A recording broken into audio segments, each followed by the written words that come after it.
Bom dia, boa tarde, boa noite, Sociedade Pinguim. Meu nome é Tatiane e hoje eu trago para vocês uma convidada super, super especial e que, inclusive, o Lucas teve um baita trabalho de trazer, que é a Laura Damasceno. Ela é incrível. A Laura, inclusive, gente, está trazendo um tema para vocês que a gente não costuma abordar muito, mas que está sendo muito falado em outras áreas e que, inclusive, é impressionante não ter sido citado com muita frequência na área da programação, que é a IA. Mas calma, a gente não vai falar sobre o chat GPT vazando suas conversas particulares que você tem com ele lá no Google. Não é nada disso. A gente quer entender como que a IA está trabalhando com os devs, ou melhor, se é uma ferramenta que está funcionando e, se estiver funcionando, como torná-la mais eficiente. A Laura não é qualquer pessoa falando desse assunto, tá?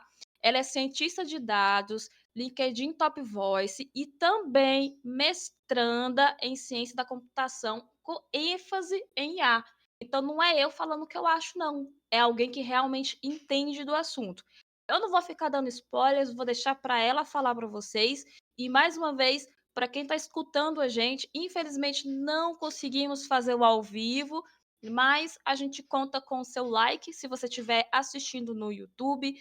Usa a área dos comentários para mandar as suas dúvidas e quaisquer links que a gente for citar aqui vai estar na descrição. E se você estiver ouvindo a gente em qualquer outra plataforma de streaming, como Spotify, por exemplo, e Amazon Music, não esquece de seguir a gente aí, que estamos sempre trazendo os conteúdos divertidos para vocês. Laura, bem-vinda, o palco é seu, sinta-se à vontade. Boa, obrigada. Obrigada pela apresentação, Tati. Vou compartilhar então minha tela, gente. Vou compartilhar toda, porque eu sempre tenho dificuldade aqui com compartilhamento de tela. Boa, acho que foi, né? Vocês estão vendo? Tá tudo ok, Tati? Aí? Só me fala sim ou não, senão. Perfeito, tá Boa, maravilhoso. beleza. Bom, gente, então eu vou falar um pouquinho sobre inteligência artificial. A ideia aqui é trazer uma introdução do que é a IA para vocês e até vocês entenderem como ela funciona por baixo dos panos. Então a gente sabe que inteligência artificial se tornou tipo meio que uma habilidade que várias pessoas precisam conhecer um pouco, dado que já faz parte da nossa rotina, do nosso dia a dia.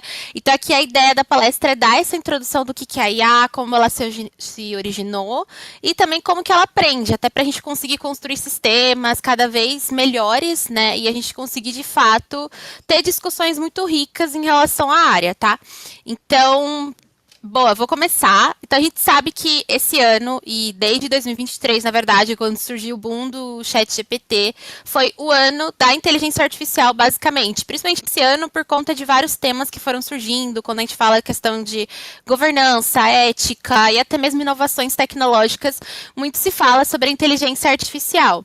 E aí, a Tati já trouxe esse exemplo, né? E na verdade ela é muito mais do que ChatGPT. Então a ideia aqui é trazer também uma visão completa da área de inteligência artificial e ela vai além do que a gente conhece, que é o ChatGPT, que é o Gemini, né, ali da Google. Até para trazer mais exemplos, né, do quanto a IA é versátil, a gente tem o caso, né, de compras online, né? Então esse aqui é meio que um print quando eu fui comprar um livro na Amazon. Eu não sei se vocês compram livros de forma online, eu gosto muito de comprar. E aí a gente sempre tem as recomendações, né? Então eu fui comprar um livro de estatística e aí mostrou, né, quando você dá o scroll na tela da Amazon aparece algumas opções, como por exemplo, clientes que visualizaram esse item também visualizaram, aí ele traz várias opções. Ou, com base nos meus gostos, ela traz, tipo, livros que você pode gostar da área da IA, que a gente consegue gerar esses algoritmos inteligentes para gerarem conteúdo e se adaptarem ao gosto de cada um dos usuários. Então dizem até que tipo a capa dos filmes e séries se adaptam também à probabilidade da pessoa clicar. Então dependendo ali, cada um tem uma capa que chama mais atenção. E aí a capa ela muda, né, conforme o usuário. Então eles sempre tentam colocar a capa do filme que mais ali que tem maior chance de você clicar para assistir aquele filme ou aquele título. Então são cases bem legais. Então, saindo um pouco dessa parte de vertente, de vendas, também a gente tem a parte de imagens, né? Então, não só em questão de recomendação, mas também em questão de geração de novos conteúdos, como, por exemplo, as deepfakes que a gente tem, que bastante aconteciam de forma muito mais constante no ramo da política, mas também teve até o boom da IA, que foi a questão do Papa Fashion, né? Então, ele tinha, por fim, a IA gerou essa imagem e aí viralizou bastante nas redes sociais, onde as pessoas acharam que era verdade. Então, foi meio que o primeiro boom ali que a inteligência artificial teve nos últimos tempos. Então, como vocês podem ver, a IA está em todo lugar e ela é muito versátil, ela é muito flexível. Então, ela pode estar dentro de sites ou até mesmo você pode acessar um sistema de IA e gerar coisas novas, como imagem, textos e tudo mais. Só que ela não afeta apenas a gente como usuários finais, mas também ela tem impacto direto e indireto no mercado de trabalho, seja a partir de produção de novas ferramentas de inteligência artificial, como por exemplo o ChatGPT, o Copilot, mas também de uma forma indireta que é através de novas habilidades. Então, os profissionais de tecnologia têm que se adaptar, né, para englobar e aprender cada vez mais desses novos ferramentais. Então, a inteligência artificial, ela acaba tanto fazendo parte do nosso dia a dia no mercado de trabalho, quanto também como consumidores de alguma plataforma. E aqui, né, teve até uma estatística tirada em 2023 pela McKinsey. Então, para quem gosta bastante de números, estatísticas, eles sempre fazem isso ano a ano, né, onde eles acompanham um pouco da evolução da inteligência artificial. E esse foi uma estatística de 2023, onde as empresas comentaram que iriam diminuir a questão da força de trabalho, porém, eles iriam investir cada vez mais em requalificação dos profissionais que já estão no mercado de trabalho. Ou seja, a inteligência artificial está remodelando a forma como as empresas estão contratando os profissionais e até mesmo na adaptação desses profissionais para poder atender essas novas necessidades do mercado, tá? E aí, já falaram um pouquinho sobre mim, mas só para dar mais um contexto, então, eu me formei recentemente no meu mestrado em Ciência da Computação na UFABC, né, na Universidade Federal do ABC aqui em São Paulo. Eu sou cientista de dados, atualmente eu trabalho no Itaú, mas já participei ali, já trabalhei em multinacionais como IBM e Bayer. Eu sou digital creator, então eu crio muitos conteúdos na internet, onde eu falo um pouquinho mais sobre inteligência artificial, o dia a dia de uma pessoa que constrói esse tipo de sistemas, fala um pouco da parte crítica da IA. Tanto, claro, nas minhas redes sociais, que tá o arroba, e o arroba acho que vai estar em todos os slides, mas também eu tenho um podcast, né, que se chama Data Bytecast, que aí eu comento um pouco mais aprofundado a questão da história da IA, que ela é uma história muito completa e muito grande. E também tive esse reconhecimento, né, como LinkedIn Top Voice, e também sou creator ali na questão do Itaú, para levar a marca cada vez mais para mais pessoas, tá? E aí tem uma coisa muito legal, gente, da inteligência artificial, é que ela não é algo recente, ela é algo que surgiu em 1950 aproximadamente, onde ela foi definida ali como uma área da ciência da computação que visa simular ou imitar o comportamento humano, tá? Então, ela foi definida, o termo inteligência artificial foi definida ali por alguns pesquisadores nos Estados Unidos, e o pai da inteligência artificial, ele se chama John McCarthy, e ele e outros pesquisadores, eles se uniram e definiram essa palavra e também como se fosse uma linha de pesquisa, tá?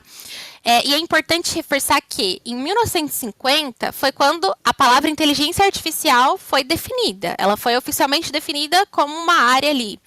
Só que existem várias teorias e existem várias reflexões de vários pesquisadores que apontam que a inteligência artificial ela já era refletida pelo ser humano de muito tempo atrás.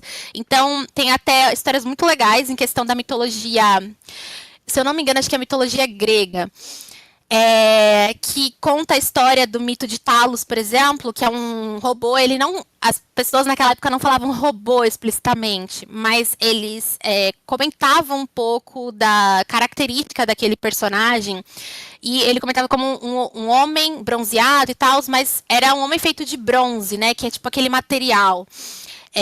E aí comenta, tem todas as características de um robô, e ele tem esse não poder, mas ele vai protegendo uma ilha, né, ali perto. Se eu não me engano, acho que é a ilha de Creta.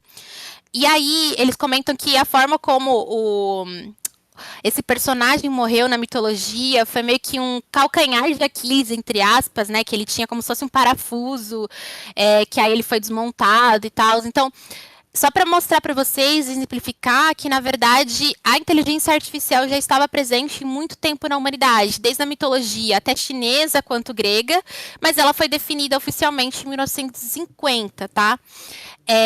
E aí é importante falar que a ideia é a IA igualar ou imitar a inteligência humana em diversas características, como, por exemplo, aprender, raciocinar, resolver problemas ou até mesmo ter criatividade. Então, eu vou entrar um pouquinho mais em detalhes, mas a inteligência artificial ela tem vários ramos e várias áreas que a gente consegue imitar o comportamento humano em diferentes aspectos, tá? E aí eu gosto muito de falar de uma forma assim muito humana, né? Que a inteligência artificial é uma forma da gente conseguir ensinar as máquinas a aprenderem coisas do nosso mundo. Então é muito parecido com o filme Wall-E, não sei se todos vocês assistiram, mas é muito legal, onde o Wall-E, que é esse robô, ele vai ensinando a Eva, né? E vai mostrando coisas do mundo dele. E ele vai mostrando como que funciona cada uma dessas coisas e mostra que elas não são perigosas. Então existe todo o papel ali de profissionais que vão ensinando, né? Que fazem esse papel do Wall-E, e eles vão ensinando esses algoritmos inteligentes a aprenderem coisas do nosso dia a dia. Então, a partir de 1950, a IA passou por diversos momentos muito importantes, né? Então, um exemplo muito legal aqui é a própria Elisa, ou Eliza, né? Ela foi um dos primeiros chatbots criados. Então, hoje a gente tem o ChatGPT, a gente tem várias ferramentas ali conversacionais que a gente pode utilizar, a Alexa e tudo mais. Mas a Elisa, ela foi meio que a bisavó, ou a tataravó desses sistemas atuais, né? Então, ela era um chatbot psicólogo, onde ela interagia com as pessoas, mas ela não era muito inteligente. Então, ela só baseava com base em palavras-chave. Então, se você pesquisava assim, hoje eu não tô bem. Aí ela pegava a palavra, não estou bem, e ela buscava dentro dos documentos que ela tinha e falava, tá, se a pessoa não está bem, então eu deveria responder, mas o que te fez ficar mal? Então, ela era muito fixa, né? Ela não conseguia ter um nível muito grande de criatividade que hoje as ferramentas conversacionais têm. E é importante falar que a inteligência artificial, ela teve muitos altos e baixos. Então, ela já teve um hype muito grande a partir de 1950. Então, esse hype que a gente está vivendo não é a primeira vez que a IA vive. Ela teve 2 momentos de hype e esse aqui é meio que o terceiro durante toda a história dela. E ela tem hypes e quedas, né? Então, a gente chama essas quedas de inverno ou AI Winter, né? Que representa aqui esse período da timeline, né? Que eu estou mostrando aqui. Então, esse inverno da inteligência artificial é como se fosse uma quebra de expectativas. Então, a IA, ela está muito relacionada com o poder computacional. Então, se a gente tem poderes computacionais, como CPU e GPU, que hoje a gente tem essas possibilidades, naquela época não tinha. Então, ela tinha uma certa limitação. Então, algoritmos muito complexos não poderiam ser produzidos naquela época. Então, tinha uma certa limitação. Então, vinha o boom, as pessoas estavam com muita expectativa, e aí a área não conseguia se desenvolver, porque a gente tinha um poder computacional muito menor. Então, hoje a gente tem um acervo muito maior de poderes computacionais, agora está vindo a computação quântica, mas a IA, ela está muito atrelada a isso, tá? Então, hoje a gente tem esse poder muito alto, né, muito grande, então novos algoritmos podem ser criados de uma forma muito mais fácil do que naquela época, tá? E aí existem vários tipos de inteligência artificiais na literatura. A gente conhece de uma forma muito macro, mas acho que é legal trazer para vocês alguns tipos. Então a gente tem 3 tipos maiores assim da IA. O primeiro é a IA limitada, o segundo é a IA geral ou generalista, e o terceiro é a superinteligência. A IA limitada, ela é meio que um especialista em um assunto específico. Então, a gente tem, por exemplo, áreas específicas, por exemplo, modelos de inteligência artificial que vai prever se você deveria receber crédito ou não de algum banco.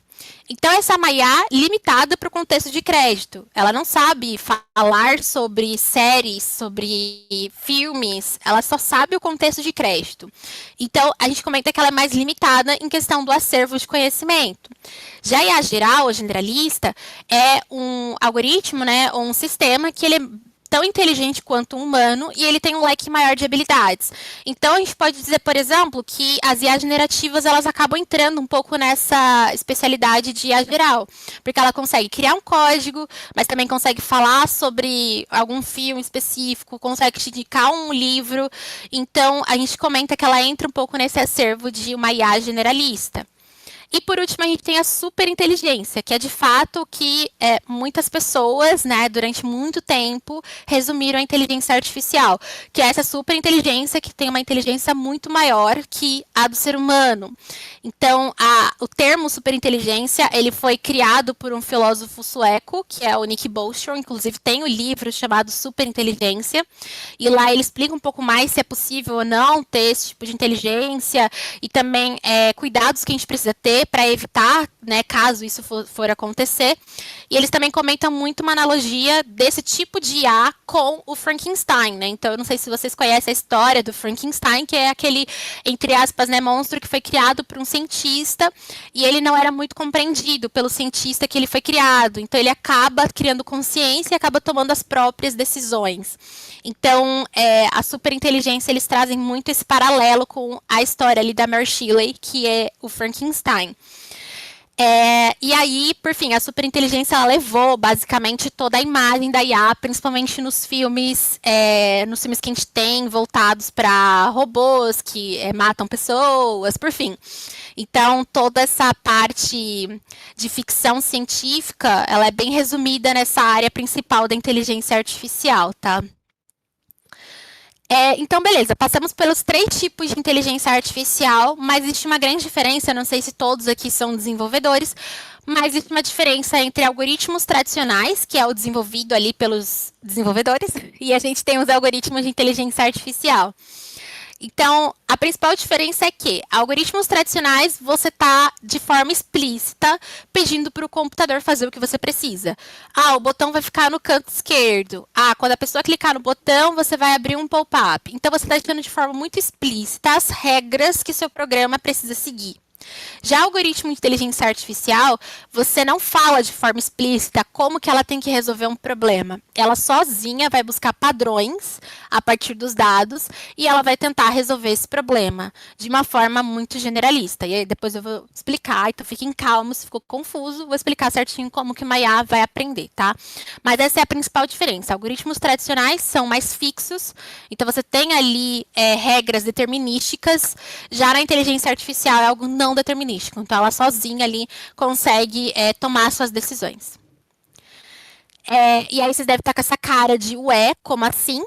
Né? Então, vou explicar um pouquinho do processo de aprendizado de uma IA. Então, basicamente, ensinar uma IA é como ensinar um bebê. É como a nossa fase da infância, quando tudo era muito novo, e a gente precisava tentar e ver o que acontecia, tá? E ensinar uma inteligência artificial é muito parecido, só que ao invés de ações, e sim, nós temos áreas da IA que podem contradizer o que eu falei, mas acho que vai ficar muito mais fácil para vocês entenderem de uma forma muito mais macro, tá? Então, ao invés de ações, a IA vai aprender a partir de dados, tá? A partir de informações. Então, dados nada mais são do que informações brutas que eles são armazenados pelas pessoas ou por empresas, por exemplo. E esses dados, eles podem ter diversos formatos, como números, textos, imagens, vídeos, áudios, dentre muitas outras formas. E aí, com base nesses dados, a gente consegue até fazer uma analogia com uma área da tecnologia, que é a área de dados, que é formado pelo cientista, o analista e o engenheiro. Então, a IA, ela se permeia, ela tem meio que uma intersecção com a área de dados, mas porque ela precisa consumir dessas informações para ela poder existir, tá? E aí, com base nisso, né, tem muitos profissionais que extraem essas informações desses dados e tornam ali em ações para as empresas poderem fazer. Então, com base nessas informações, você deveria negar esse cliente, ou não, você deveria aprovar esse cliente, tá? Então, como que funciona aqui o processo de aprendizado de uma IA? Vamos supor que a gente está treinando uma IA e a gente quer que ela diferencie um muffin de um chihuahua. E, gente, isso aqui é o terror para quem trabalha com visão computacional, porque, sim, muffins são muito parecidos com chihuahuas e vocês podem ver que tem uma linha muito tênue entre um e outro. E aí, se a gente quer que a nossa IA ela consiga diferenciar um chihuahua de um muffin, a gente precisa passar para ela informações, dados ou imagens de muffins e de chihuahuas. Então, você vai virar para a IA e falar, olha, isso aqui tudo são imagens de chihuahuas, isso daqui são imagens de muffins. E aí ela sozinha vai aprender as características, tá, do que difere um chihuahua de um muffin. Então, por exemplo, ela vai olhar para isso aqui e falar, tá bom, então eu tô vendo que o chihuahua, ele tem pelo, o muffin não tem pelo. Tá, o muffin pode ter várias pintinhas. O chihuahua, na verdade, não necessariamente tem várias pintinhas. E com isso, né, ela vai fazendo a gente chama de reconhecimento de padrões, né? Ela vai vendo características que são similares nos muffins e que são similares nos chihuahuas e que ajuda a diferenciar um chihuahua de um muffin, tá?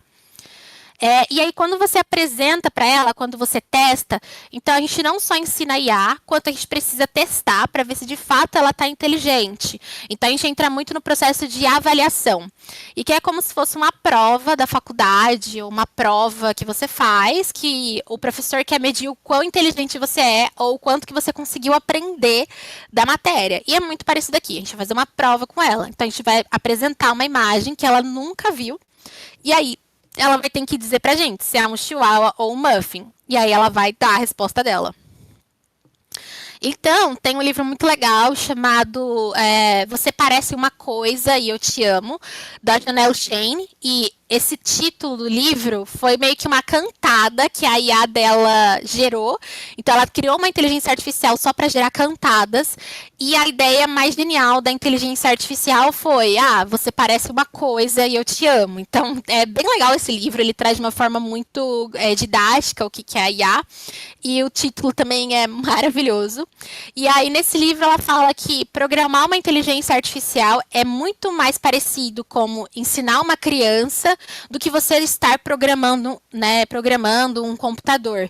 Então, o processo de aprendizado é muito parecido com o processo humano. Então, como vocês viram, tem muito a ver com o próprio significado da área.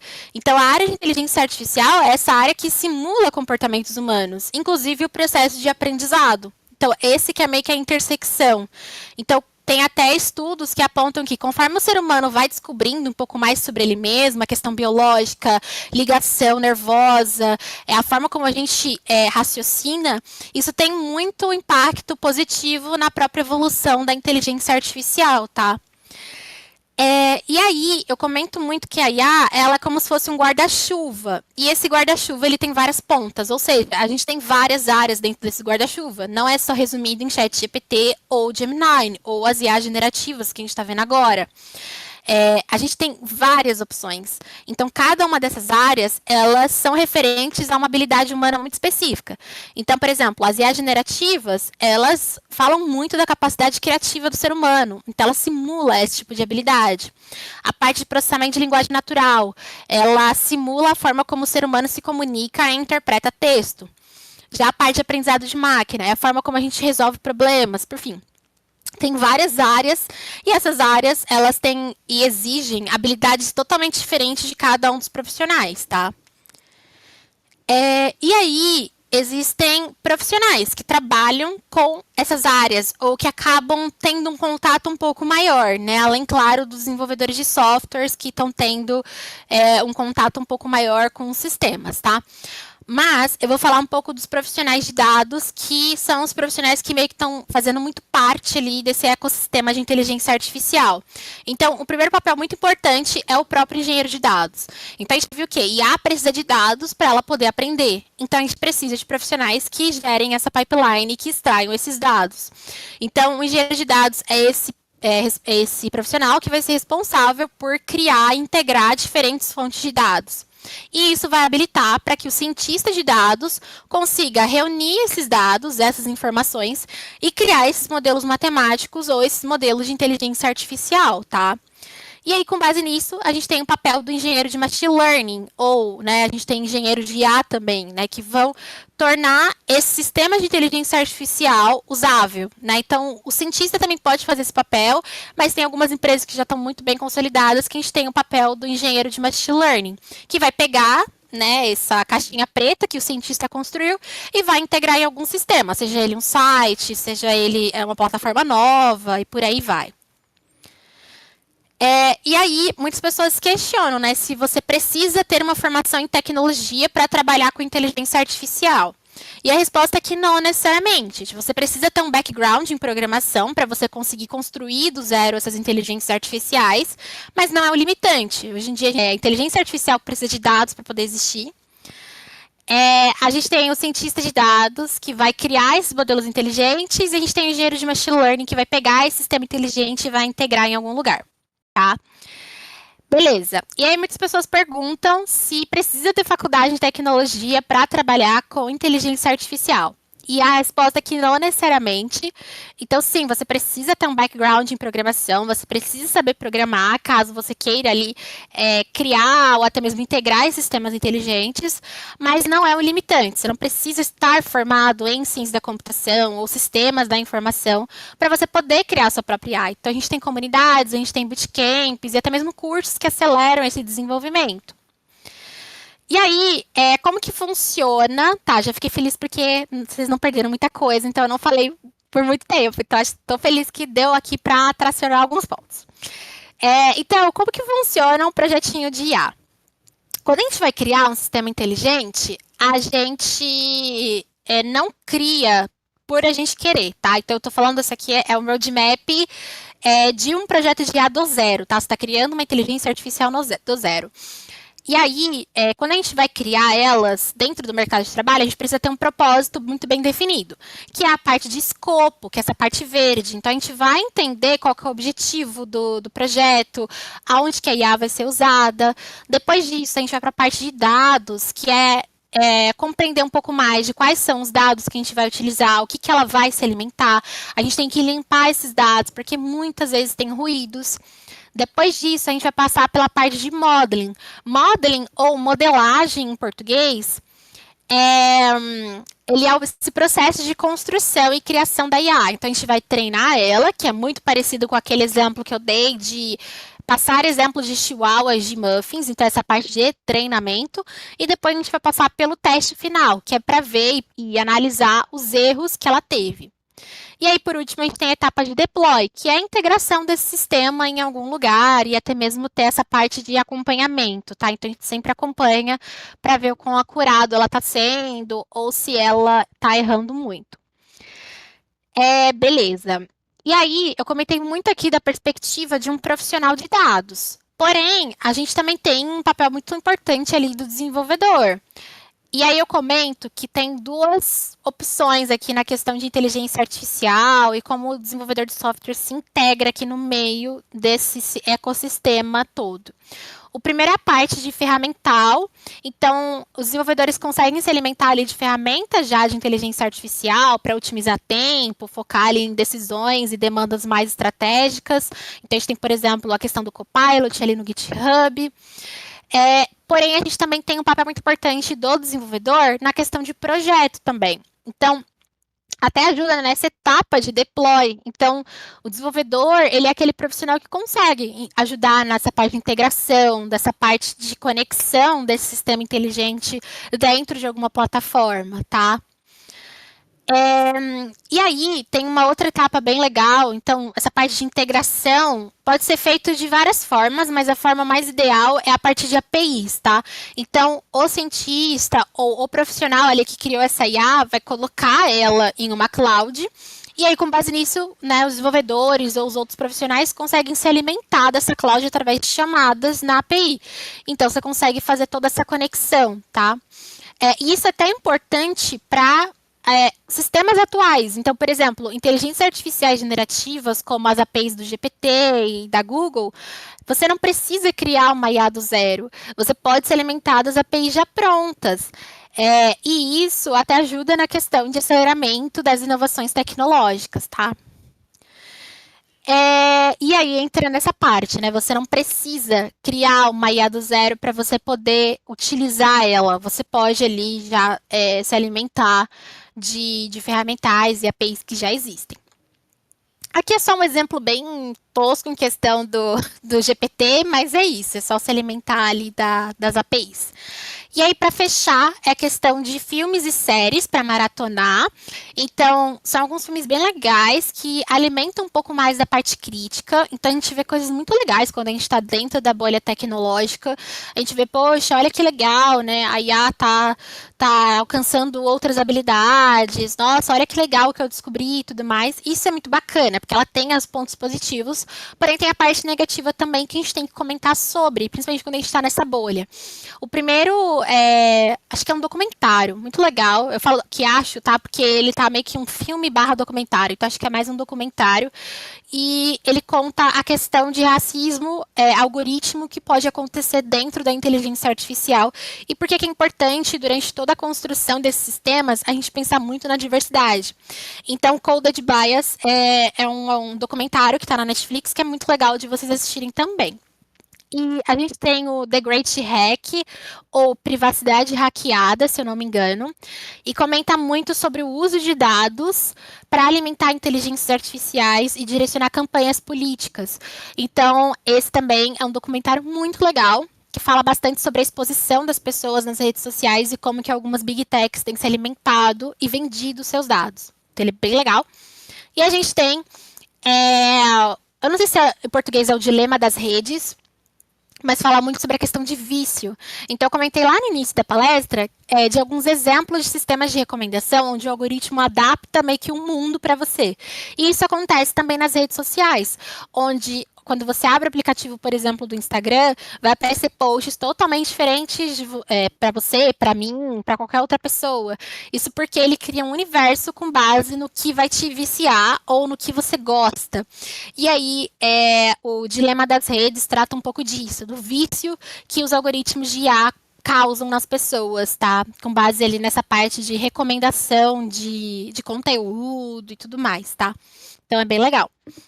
Gente, era isso. Então, eu fico feliz que vocês não perderam muita coisa, que eu não fiquei falando muita coisa. Então, espero que tenha ajudado a trazer uma clareza muito maior em questão da inteligência artificial, usabilidade, questão de introdução, que ela é uma área muito mais ampla do que a gente imagina, e que é importante a gente também ter o pensamento crítico em relação a esse tipo de sistemas também, tá?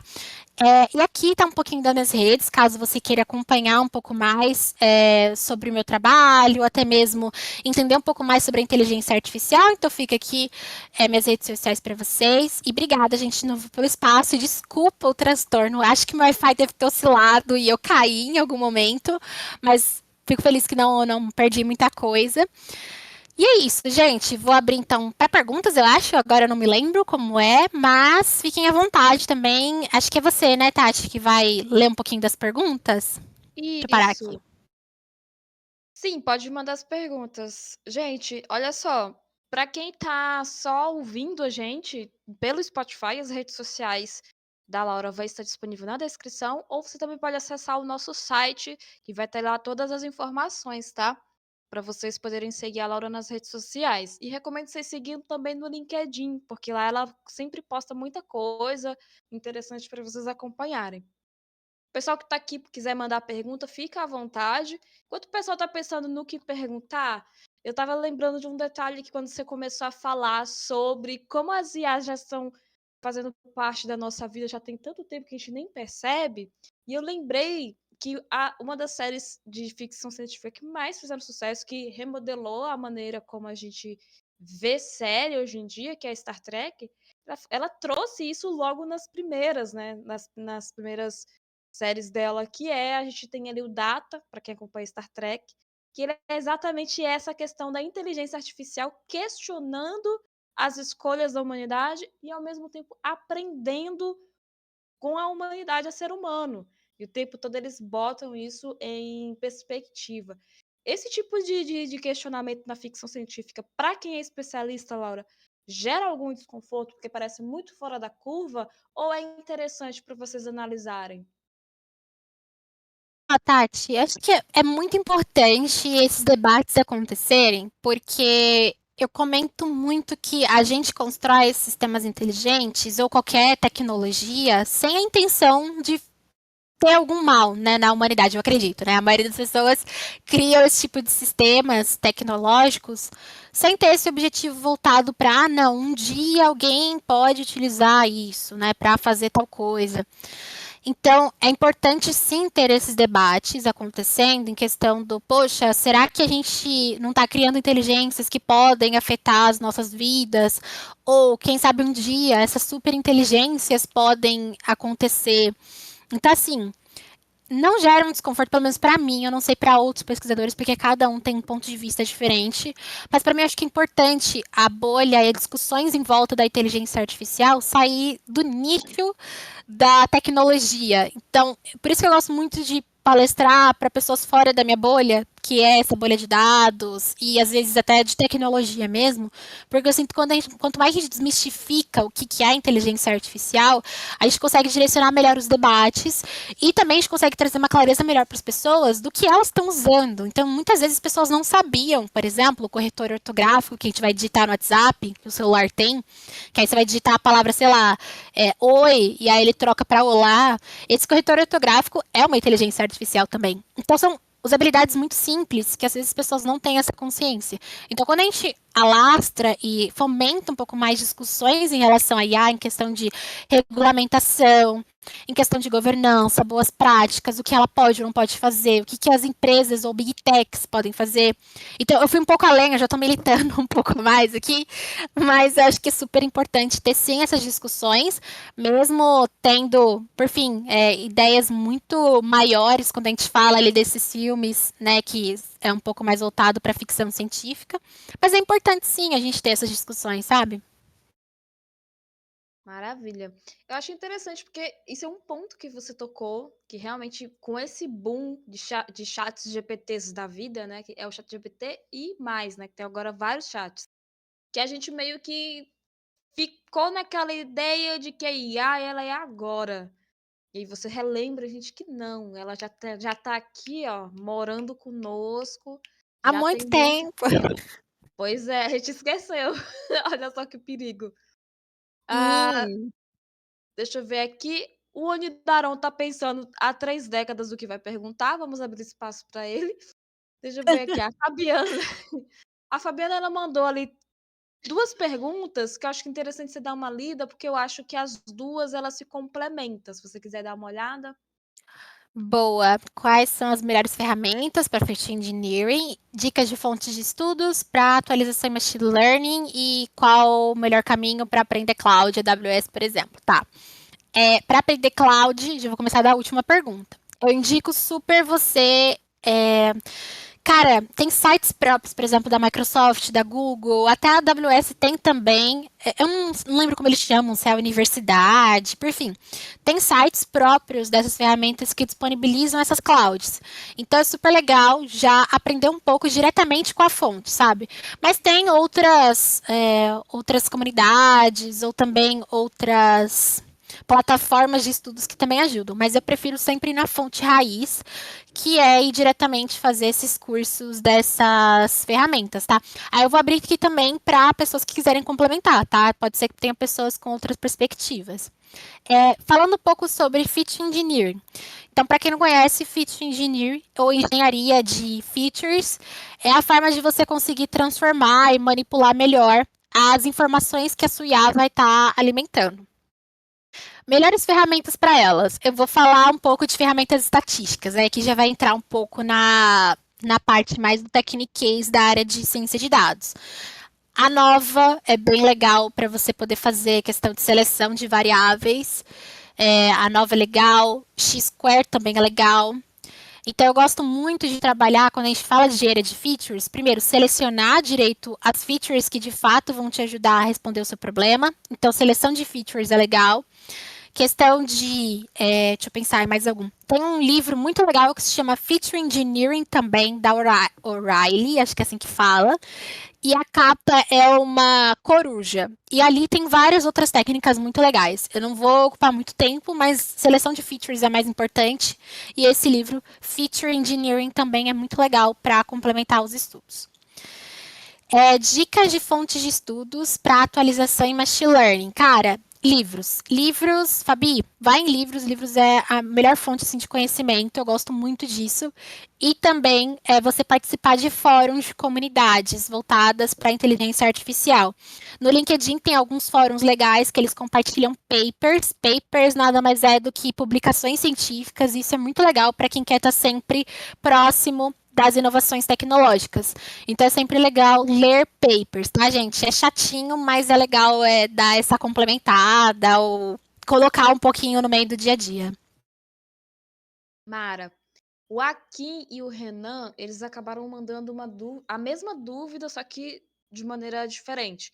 Que é o seguinte: hoje em dia, como o conceito de você perguntar para a IA o que você pode fazer, como fazer, onde fazer, ela meio que moldou a maneira como as pessoas pesquisam na internet hoje em dia. Então, a pergunta é, em relação à criatividade e também no quesito de aprendizado, isso atrapalha, cria-se um problema no nível técnico do profissional, ele fica sempre dependente da IA? Você tem sentido isso? Ou você acha que não, que o pessoal fez isso só no primeiro momento, mas agora está entendendo que precisa sim pesquisar mais a fundo nas coisas? Eu acho que depende muito, né, da pessoa, mas eu vejo que sim, esses algoritmos não, né, esses sistemas como o ChatGPT, eles viciam muito, muito rápido, né, então é tudo muito prático. A gente está vivendo uma geração e um universo em que tudo é muito intenso e muito rápido, a gente precisa consumir coisas de uma forma muito acelerada, é a nossa timeline das redes sociais que vem, se arrasta para baixo, tem uma informação, outra tem outra, então é um universo em que a gente precisa de coisas de uma forma muito acelerada. E com base nisso, com base nessa agilidade que a sociedade tem imposto pra gente, quando a gente tem essas ferramentas que facilitam esse processo, as pessoas se tornam muito mais dependentes. Então, tem sim gerações ali, tem até escolas, e a forma como as escolas estão educando essas novas gerações, elas tiveram que se adaptar muito rápido, porque o ChatGPT veio e mudou tudo o que as universidades e escolas estavam ensinando, a forma como elas ensinavam. Cara, e agora, né? Tô pedindo para a pessoa fazer uma prova ou fazer uma redação. Como que eu sei que o aluno fez essa redação? Então, assim, eu vejo que sim, esses sistemas criam vícios e vai depender muito da maturidade da pessoa. Então, por exemplo, pessoas mais novas, crianças e tudo mais, se você não conseguir controlar direito e certinho a quantidade de uso ou quando ela vai usar, se você não ensinar ela a ter essa capacidade crítica, ela vai sempre se tornar dependente. E isso pode causar desinformação, porque a gente sabe que IAs erram e que elas podem até mesmo por fim, gente, eu sou muito doida da geopolítica, tá? Mas esses sistemas de IA, eles são criados por Big Techs. E essas Big Techs têm suas próprias políticas. Elas são de alguns países, né? Então, a gente tem toda essa parte de colonização dos países a partir de ferramentas de inteligência artificial. Por fim, é uma doideira da minha cabeça, mas é muito legal para quem curte essas coisas geopolíticas e o universo da tecnologia. Mas, sim, essas IAs podem causar desinformação e se você não tiver capacidade crítica, que é criança de 5 anos ainda não tem formado uma capacidade crítica. Então isso pode causar um vício e até mesmo uma confiança muito exacerbada em cima dessas ferramentas. Agora, nós, do dia a dia, é importante a gente começar a não usar de uma forma muito desenfreada. Da gente poder usar de vez em quando, tentar sempre quebrar a cabeça antes de sair procurando no chat GPT. Então, da gente conseguir, ainda assim, trabalhar nosso pensamento crítico, tá? Eu não sei se cheguei a responder, eu trouxe várias outras coisas na minha fala, mas eu acho que sim, pode gerar vícios, mas tem pessoas também que conseguem contornar esse tipo de ponto a partir da análise crítica e tentar antes de sair pesquisando, né? E procurar a resposta de uma forma muito direta. Exatamente. Inclusive, vocês ficam aí seguindo o chat GPT sem olhar, quebra os códigos e não sabe onde que tá quebrado, viu? Exato, no final não sabe nem explicar, né, o que aquele código está fazendo, porque só copiou e colou. Então é Pois importante, é. gente, estudar antes. Ah, deixa eu ver. O Renan mandou outra pergunta em relação ao jurídico. Isso é uma coisa muito, muito complicada. Antes da Laura responder, eu mesmo vou falar uma coisa para vocês, tá, gente? Recentemente, eu brinquei no início do podcast que a gente não ia falar sobre os vazamentos das conversas de vocês com o ChatGPT. Mas o ChatGPT é o mais famoso. Teve outros vazamentos aí, tá? Então, assim, A pergunta do Renan é: qual o impacto jurídico no compartilhamento de códigos com as IAs? Riscos de vazamento de inovações e dados sensíveis. De cara, que eu já falo para vocês, sempre vai haver riscos, né? Mas vou deixar a Laura complementar e dar a resposta Perfeito. correta. Não, não tem resposta correta, são perspectivas. Mas eu concordo com você, eu acho que vai sempre acontecer esse risco. E o que as empresas contornam, eu vou falar, gente, primeiro do conceito das empresas, depois eu vou falar de um ponto crítico aqui, que é essa parte de direitos autorais, tá? Mas primeiro vamos falar das empresas. Hoje em dia, as empresas tiveram que se adaptar e principalmente multinacionais, empresas techs, todas elas têm contratos com essas empresas. Então, essas empresas já sabem, por exemplo, vou dar aqui o exemplo da empresa que eu trabalho. Então, no Itaú, a gente usa bastante ferramentas ali de IA da Microsoft, da Azure. Por exemplo, GPT e tudo mais.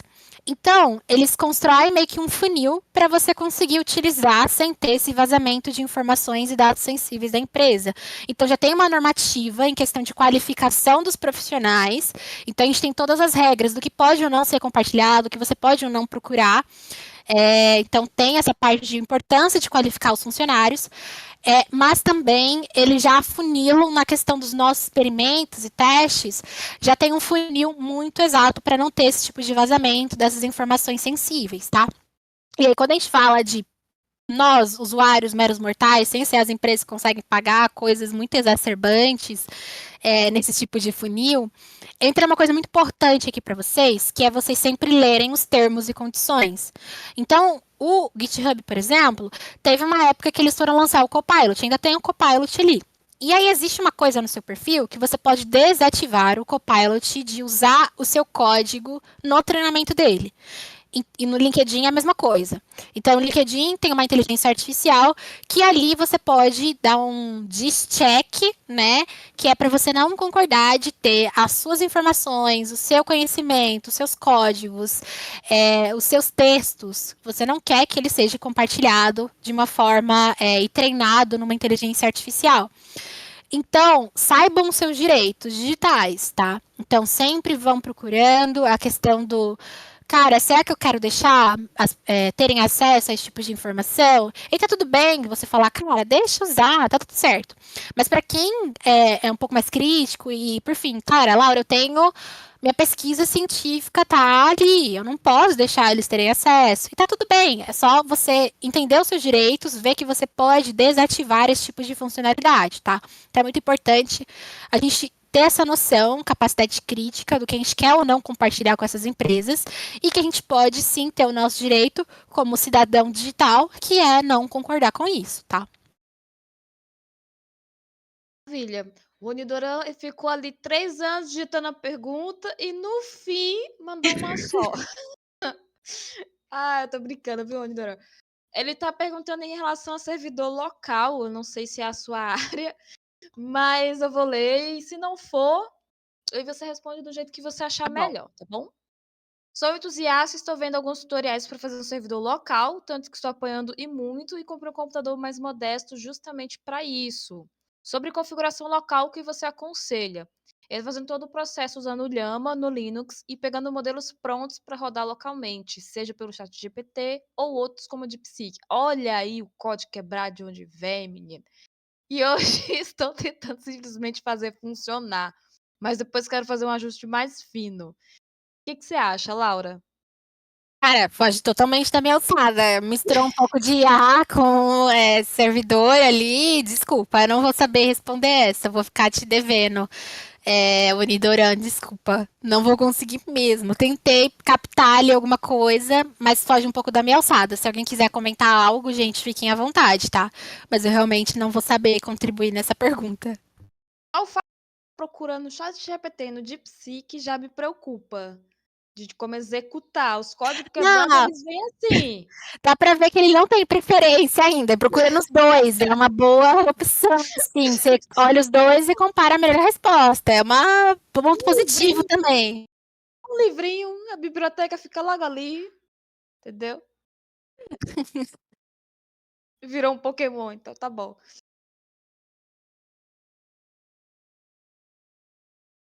Então tá. Última dúvida? Bora Não, lá. nenhuma dúvida é boba, toda dúvida é dúvida. Eu vi que tem uma pergunta em questão de computação quântica, acho que é do Renan. Onde? Qual a sua perspectiva sobre IA com o avanço da computação quântica? Já vou respondendo, tá, Tati? Aí À você me vontade. fala se eu tiver Eu tinha muita visto, abusada. fica à vontade. Boa, beleza. Cara, eu acho que a computação quântica ela vai permitir bastante que os modelos de IA sejam treinados numa velocidade muito maior, tá? A computação quântica foge um pouco da minha alçada de conhecimento, mas eu entendo que ela vai permitir a questão de paralelizar o conhecimento e treinamento desses sistemas de IA. Então, ele vai facilitar e muito a construção de modelos muito mais robustos, tá? Então, hoje eu realmente não sei como foi treinado de uma forma muito aprofundada o GPT ou o Gemini. Eu sei que foi uma quantidade muito exacerbante de dados, né? A maioria dos dados disponíveis na internet. Mas a computação quântica vai permitir que a gente consiga criar cada vez mais sistemas muito inteligentes e talvez a gente chegue na capacidade de uma superinteligência ou de uma IA generalista muito mais potente, tá? Mas para mim, o babado vai ser criar esses sistemas inteligentes, só que bem pequenininho, para a gente conseguir colocar em robôs, celulares, essas coisas assim. Então, acho que conforme a gente vai avançando, eu sinto que a tecnologia diminui de tamanho, né? Então, um computador que antes era grande vai ficando pequeno. Aí, talvez sistemas de IA que hoje precisam de servidores muito grandes para sobreviver, né? Pode ser cada vez menor, assim, mais achatado. Impactando, né? Exato, exatamente. Os pombos são drones criados pelo governo. Drones com IA criados pelo governo. Meu Deus do céu. A dúvida do Unidaró é em relação àquele exemplo que você deu sobre os chihuahuas. Porque realmente, eu acho assim, que se eu olhasse muito rápido, eu não julgo a IA. Se eu olhasse muito rápido, também confundiria. Mas a pergunta é a Real. seguinte: quanto mais chihuahua, até répula, chihuahuas tem na imagem, isso torna mais difícil para a IA aprender a diferenciar as imagens? Não atrapalha, não.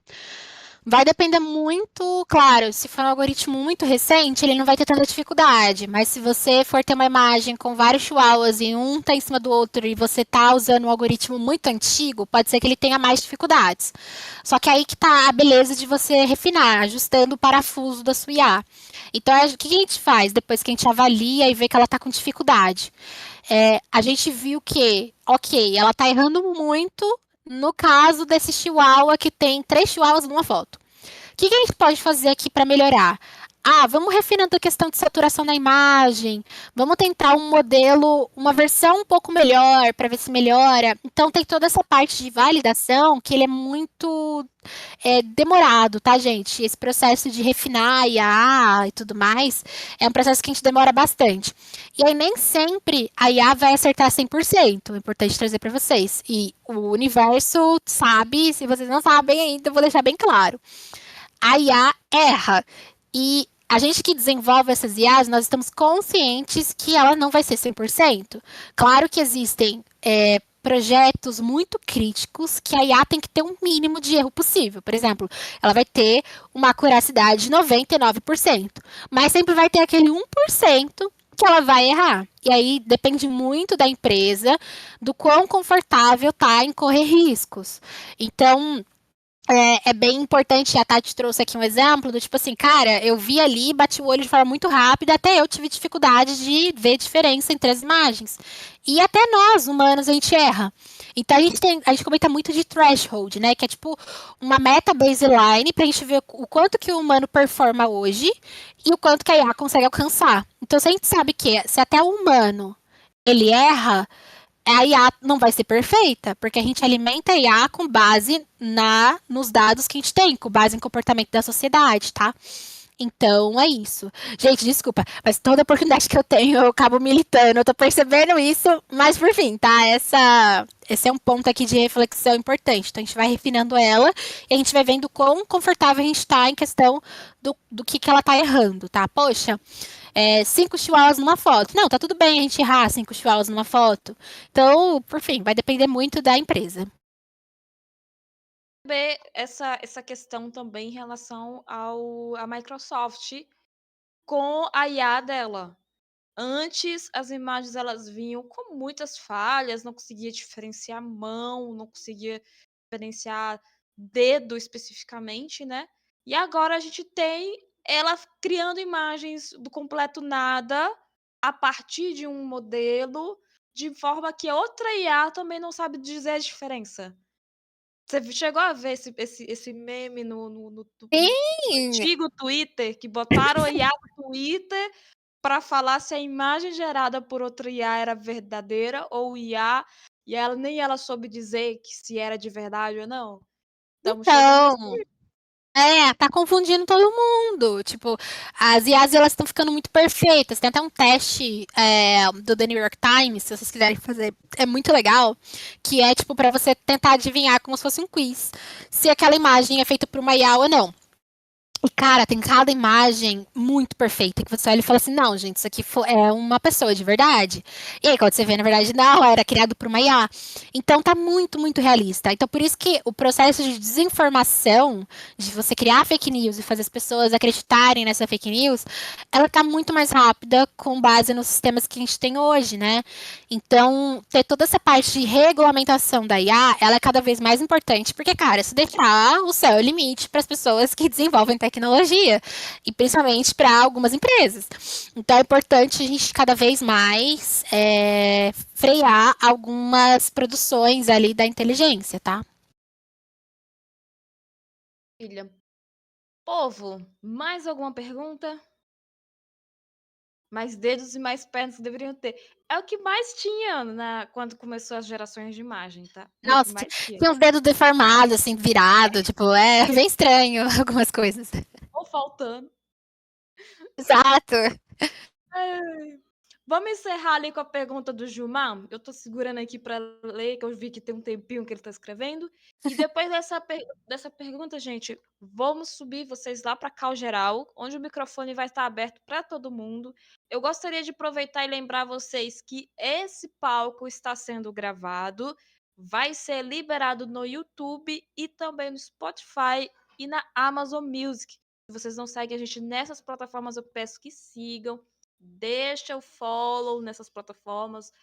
A sua inscrição é muito importante pra gente, que a gente ainda é um canal pequenininho, estamos crescendo, e para trazer esses convidados super bacanas, a gente tem que ter a presença de vocês, tá bom? Mas vamos lá. O Gilmar, ele mandou a seguinte pergunta. Boa noite, Laura. Para quem está iniciando na área de dados, como podemos propor para a empresa... Olha que pergunta difícil. Como podemos propor para a empresa utilização de IA e também já pegar experiência utilizando dados? Achei uma pergunta de encerramento maravilhosa. Gostei também. Achou bem complexa e bem legal. Cara, a primeira dica que eu dou para vocês poderem tentar propor esse tipo de tecnologia na empresa de vocês. Primeiro, olhar para a realidade da sua área, que eu acho que quando você está numa área e você já está no dia a dia fazendo tarefas ali, você vai conseguir identificar oportunidades muito melhores.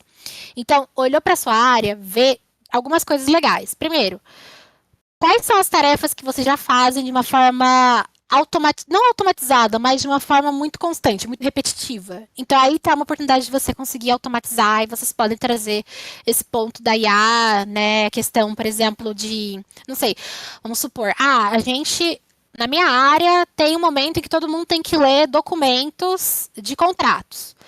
E tipo assim, a gente acaba levando, sei lá, um dia inteiro para ler os documentos. Isso a gente pode conseguir trazer uma inteligência artificial para nos ajudar, porque é uma tarefa muito repetitiva, que demora muito tempo e que existe ali o potencial de uma IA fazer isso de uma forma muito mais rápida e traduzir para a gente.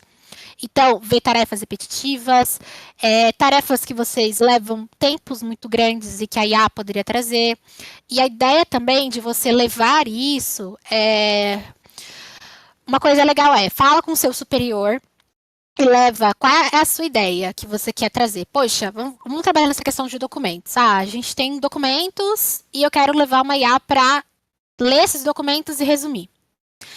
Aí monta um speech legal, gente. Aí a gente tem que trabalhar a parte de comunicação e você vai vender a sua ideia. Então você tem que ter um objetivo específico e como que a sua ideia vai contribuir para resolver esse problema. Então, olha, fulano, tem aqui, a gente faz essa tarefa. Eu acho que a gente poderia agregar muito utilizando inteligência artificial, porque a gente conseguiria reduzir de um dia inteiro de trabalho para 2 horas, e enquanto isso a gente consegue paralelizar com outras tarefas. Então, enquanto a IA vai executando, eu consigo fazer X, Y, Z. Então, isso vai trazer uma agilidade, uma otimização muito grande aqui para a equipe. Então, veja primeiro um potencial dentro da área que vocês estão. Eu dei exemplo do dia a dia, e sim, o Renan comentou, depende do quanto a empresa está disposta a investir, isso é fato. Mas se você trouxer ali o benefício para a sua área, né, e mostrar isso, que vai ter esse benefício, eu acho que vocês conseguem ter um trabalho muito grande, tá? Primeiro, sim, é importante vocês compreenderem um pouquinho de custo, né? Isso se já não tiver, se já tiver dentro da empresa que vocês trabalham, poxa, dentro da empresa a gente já tem acesso ao GPT, por exemplo. Então, seria só trazer o GPT, dado que a empresa já tem acesso, eu só trago aqui para dentro de casa. Então, eu só mostro aqui para o meu chefe o que a gente poderia agregar. Então, inovações tecnológicas, elas surgem a partir de você encontrar necessidades no seu dia a dia e dores que você conseguiria resolver, tá? Então, essa é a dica que eu dou. E também vai depender muito do quanto a empresa vai estar disposta a investir, mas vale tentar, vale levar a ideia e ver o quanto que a galera está disposta a abraçar. Laura, a galera não está disposta a abraçar. E eu queria muito usar isso. Então, talvez seja um ponto de você levar a sua ideia para outros universos, né? Eu falo universos no sentido de outras empresas, tá? Então, se você gosta de inovação, quer evoluir no seu escopo como profissional, talvez vale também até considerar, talvez, buscar empresas que valorizem essa parte, tá? Mas esse é muito radical. Mas vai primeiro pela comunicação ali com o seu time, comunica com o seu chefe e tenta explorar essas possibilidades.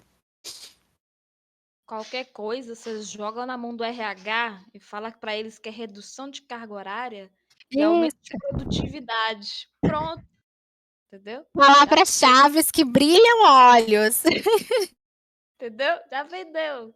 Aí o RH falou que não, patrão. É porque aí, ó, você vai pagar menos hora extra. Entendeu? É É isso, é saber vender a sua solução, levar os benefícios lá em cima. vai na pessoa certa que dá. Gente, Exatamente. seguinte. Seguinte, Laura, muito obrigada pela sua presença. O pessoal sugeriu ali você voltar. Quando você quiser, sinta-se à vontade, conversa com o Lucas, que a gente dá um jeitinho. E eu vou Boa. liberar ali para vocês, pessoas, a call geral, para quem está aqui, quiser subir e ir para lá. Vocês podem conversar mais abertamente, o microfone vai estar aberto. Para quem está assistindo a gente no YouTube, mais uma vez, muito obrigada pela companhia. Deixa o seu like, o seu comentário. Comenta aí. Se tiver um comentário bacana para Laura, a gente encaminha para ela. As redes sociais estarão na descrição, como de costume. Qualquer coisa, acesse sociedadeping.com.br, que a gente vai deixar essas informações lá para vocês, tá? Para quem está só ouvindo e quis ver a tela, você vai conseguir assistir no YouTube, certinho? Laura, muito obrigada pela companhia, muito obrigada pela presença. Isso é muito importante para nós. Obrigada, gente, pelo espaço. E eu mandei no chat, eu não vou conseguir estar na Cal Geral, mas podem me procurar nas redes sociais, que eu vou estar por aí. E espero encontrar vocês também nos próximos eventos. Gente, obrigada de verdade pelo carinho comigo.